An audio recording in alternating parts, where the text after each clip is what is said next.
Hi, I'm Bob Riley with High Life Magazine, High Life Studio. I'm here with Brandon Boyd from TBG Hemp. How you doing today, Brandon? I'm doing well, thank you. So, Brandon, tell us a little bit about yourself, like where you're from, where do you live now, and are you a Florida native? Yeah, so I'm from Miami-Dade County originally. Oh wow, 305 are in the house. That's right. And then I currently reside in Tallahassee, Florida, and I am a Florida native. So, Brandon, why did you start TBG Hemp? Like, how did that all start? Yeah, I think we started TBG Hemp with the intention of, we've always been pioneers as Florida farmers, small farmers at that. So we've always had to find little niches to be able to compete against some of the bigger guys. I gotcha. So how long has your company been around for? Since 2019. Okay, so you've been around for a little while now. Yeah. Tell us a little bit about your company culture, what it's like, and what makes you different than other cannabis hemp companies in the industry.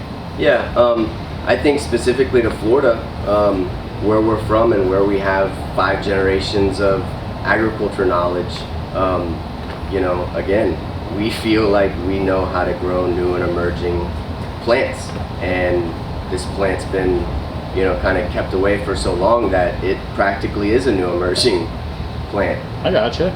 So do you need a license to grow hemp in Florida? Yeah, you need a permit to cultivate, so we have one of those. What's the procedure to get that permit in the state of Florida? Yeah, you would go on to fdax.org, and from there it's kind of self-explanatory. They've made it really easier for farmers to kind of, you know, go through the entire process, as well as give you know, educational material about the plant.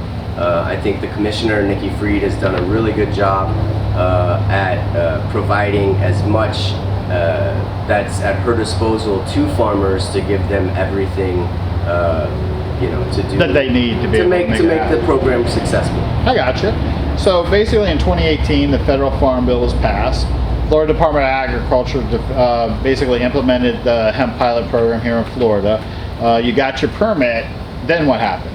Yeah, I think again, we went to the University of Florida, who again has a strong agriculture, you know, background in Florida, and reached out to Dr. Zach Brim and my business partner in the produce industry, Tommy Vick, offered to help in any way we could help.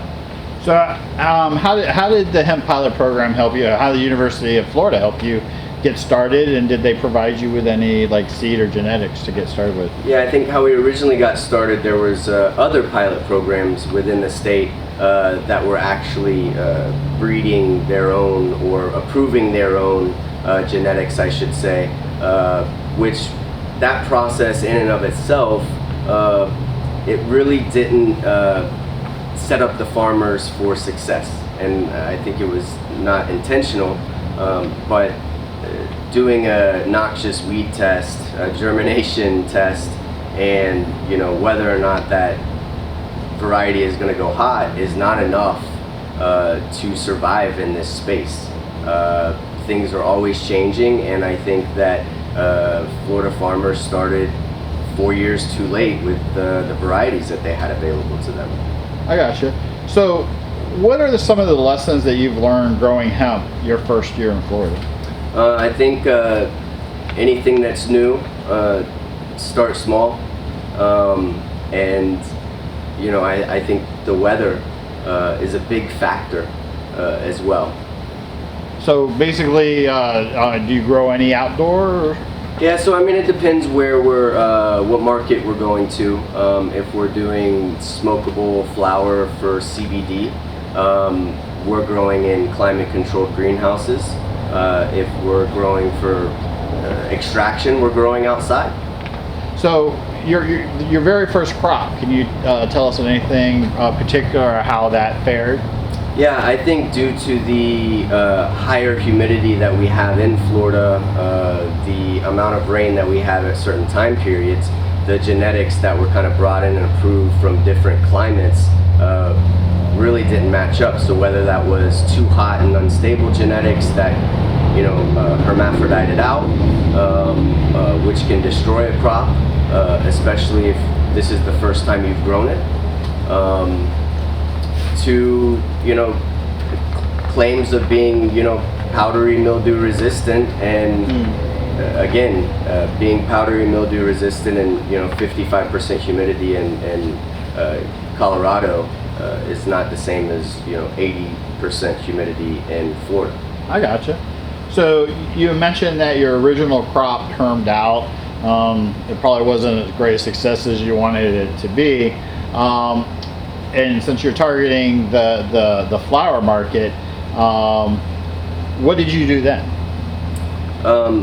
Yeah, I think from then we had to kind of link up with the University of Florida, and at the time they were kind of allowing farmers to join their program, which allowed farmers to kind of do their own research, right? Kind of an extension of their license, so to speak, but we could go find genetics, and if they met their standards, we were able to grow them on our land. So what varieties are you growing now? Yeah, so the one that we really like for Florida is Bubba Kush 59 from Zoe Therapeutics. It is an Oregon-based company, but Chris over there, the breeder, grower, one of the owners, is so detailed at what he does. The genetic does a really good job in Florida. I gotcha. So how did you find them? How did you meet them?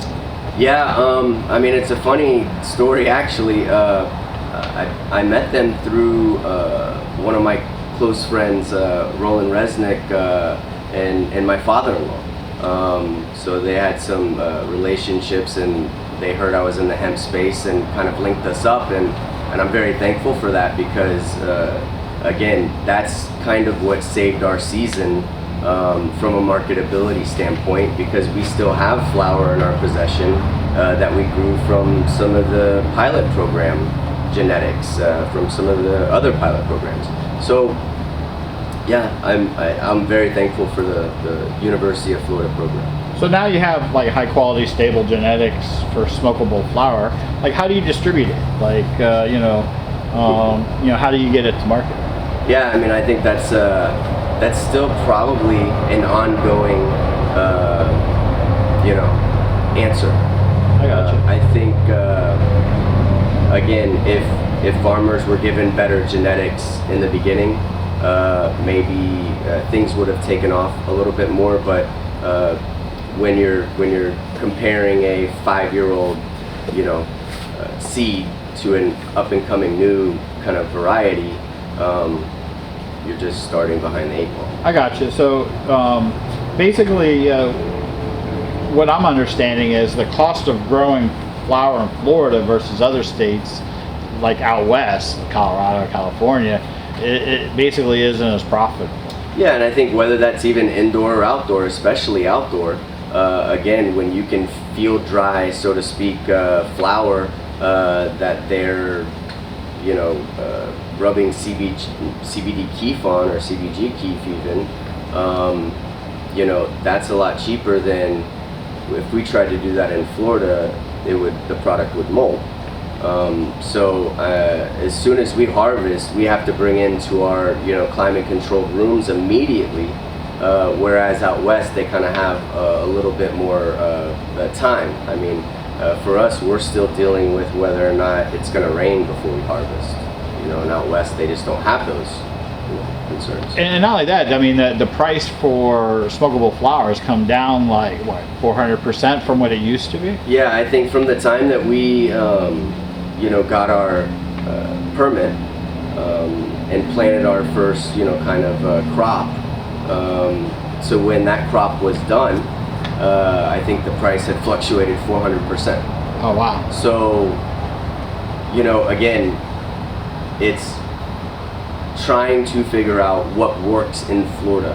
What works in another state is not going to work in Florida. So basically you're saying that the amount, you're not making much profit, the amount of work that's involved really isn't paying off currently. Right. So what other products or varieties are you looking at? Yeah, I think being small, farmers, pioneers, so to speak, I think that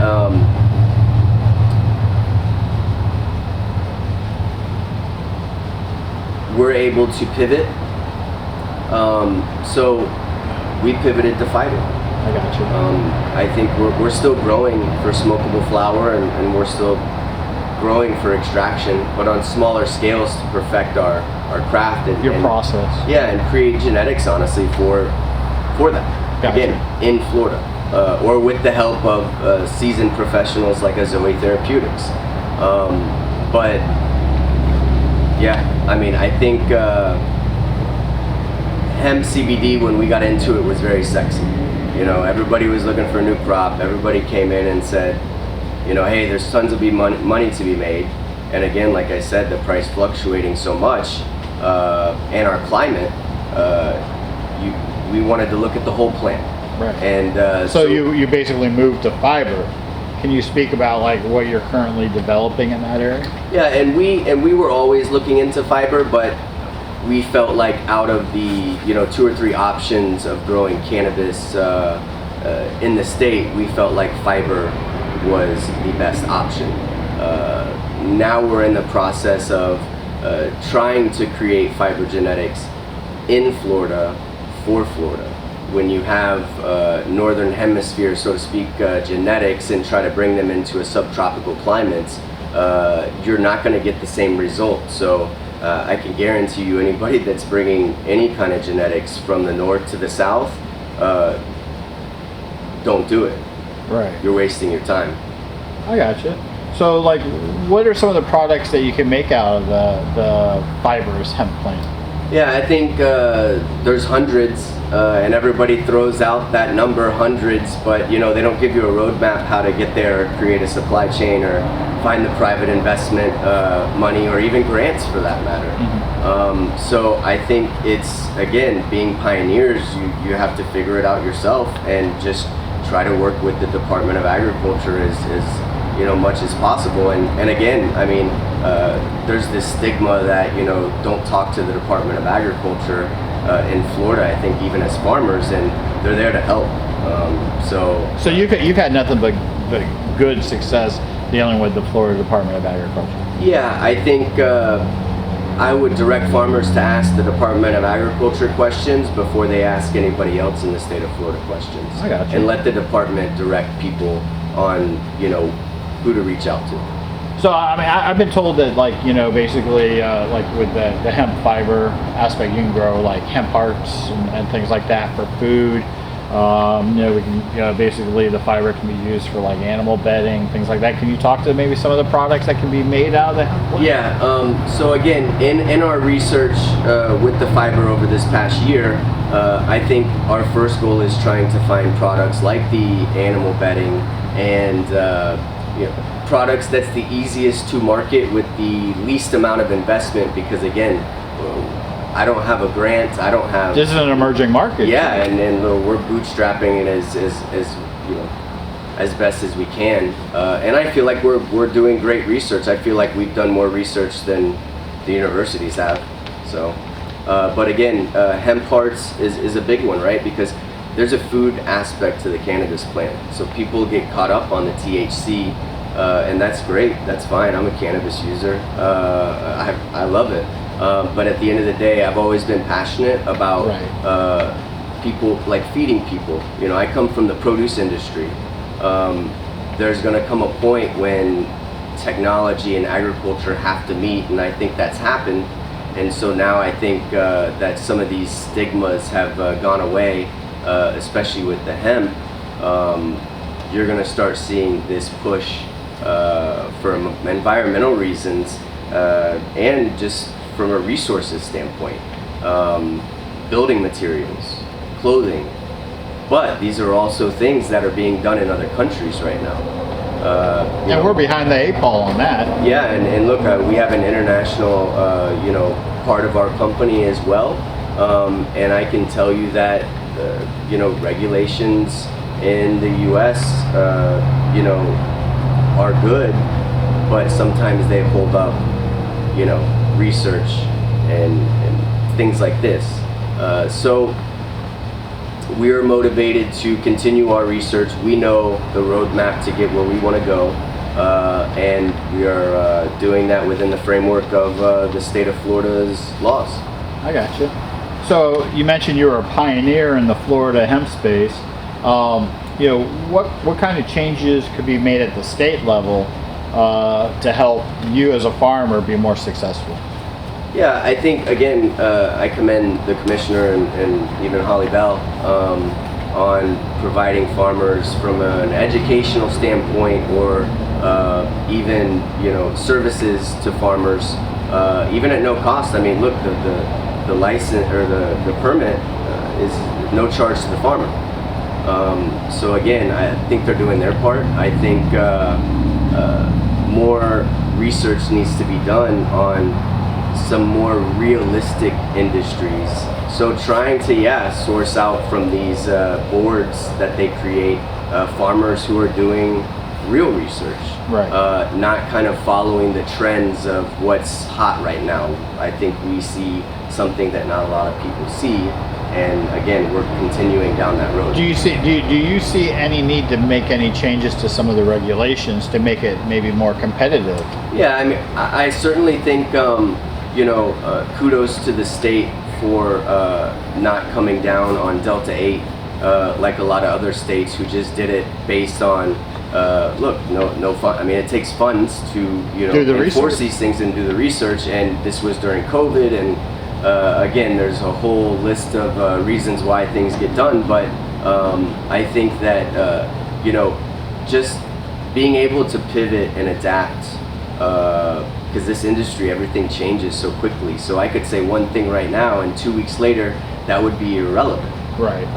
So how about maybe like the state? I mean, some people are saying that maybe the state needs to put up more money to be able to help, fund some of these farmers with some grants to be able to do some of this research and do some of the marketability of some of these products. Yeah, again, I mean, we've been doing this all out of our own, private pockets, so to speak. And look, I mean, the produce industry's, it is what it is as well. So I think for us, there needs to be way more research done, and that costs money and that takes land. I mean, fiber is a product that, in order to make money or even be competitive, you're talking about thousands and thousands and thousands and thousands of acres, Right. which we have in Florida, but we don't have the proper genetics yet.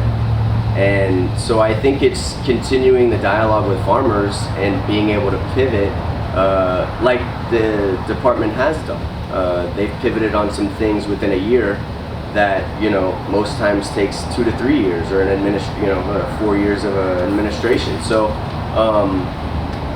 I think the research needs to happen before people go and expand and are told kind of whether they're unintentional or intentional things that just aren't true. Right.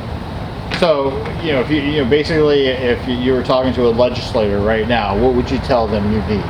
Yeah, look, I mean, if you get something across your desk that is R&D, research and development for, building materials or hempcrete, or even a processing facility, look, I mean, you can grow all the fiber you want, or you can even grow all the, CBD products you want, but the CBD products have processing facilities.